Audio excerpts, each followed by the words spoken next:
जशी नाईक साहेबांची एंट्री झाली ऑफिसमध्ये, म्हणजे प्रशासन कसं हाताळायचं हे मला नाईक साहेबांनी शिकवलं बरं का. साहेबांची एंट्री झाली आणि शेवगडीत ताड दिसणं उभा राहिला की तहसीलदार.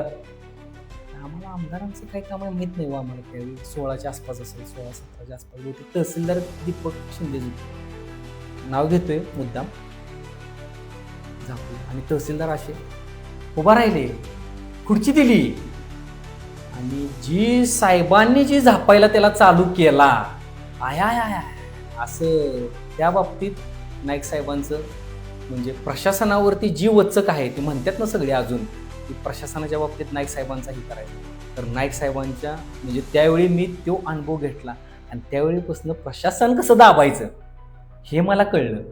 म्हणजे नस कुठली आहेत, बरोबर. बरोबर त्या नसवरती बोट ठेवलं की हे हलतंय.